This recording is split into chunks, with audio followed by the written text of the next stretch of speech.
आपने बहुत सवाल कर दिए।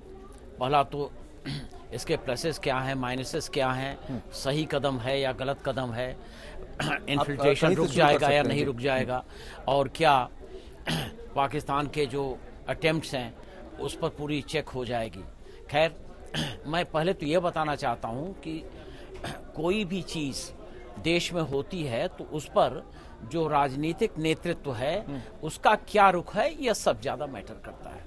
आज के दिन में जो राजनीतिक नेतृत्व है हमारा भारत का, वो सुरक्षा के मामले में भारत और पाकिस्तान या चीन और भारत के बीच में जो हमारी सुरक्षा की प्रॉब्लम्स हैं उसको बड़े बखूबी एड्रेस कर रहा है। और जो बॉर्डर पर यह फेंसिंग होगी, ये एक बहुत बड़ा प्रोजेक्ट है। शायद कहने में तो 2 मिनट में बातें खत्म हो जाती हैं, लेकिन इतना लंबा बॉर्डर है और उस पर जो बॉर्डर की सीलिंग होगी उसमें जो कंस्ट्रक्शन के मटेरियल होंगे वो शायद कई लाख टन में होंगे।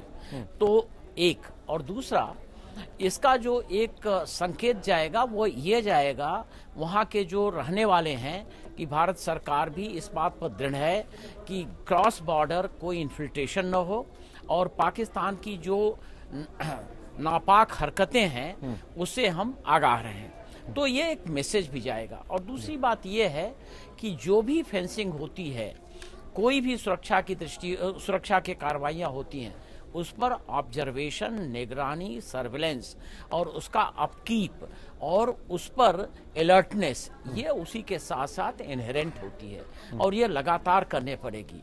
और ये तो मैं समझता हूँ कि भारत की सरकार को करना पड़ेगा, क्योंकि अगर ऐसा पड़ोसी किसी देश के पास हो जैसा पाकिस्तान है तो हमको सभी कदम उठाने पड़ेंगे जिससे कि हमारी सुरक्षा हो, हमारे देशवासियों की सुरक्षा हो। एक बात।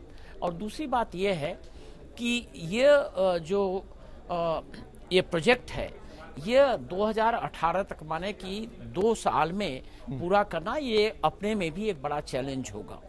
और इसका जो इकोनॉमिक आउटले होगा ये भी बहुत ज़्यादा होगा। लेकिन इसी के साथ साथ मैं ये कहना चाहूँगा कि अगर देश की सुरक्षा करना है तो उसके लिए कोई चीज़ बहुत कॉस्टली नहीं है, कोई एफर्ट बहुत इंटेंस नहीं है।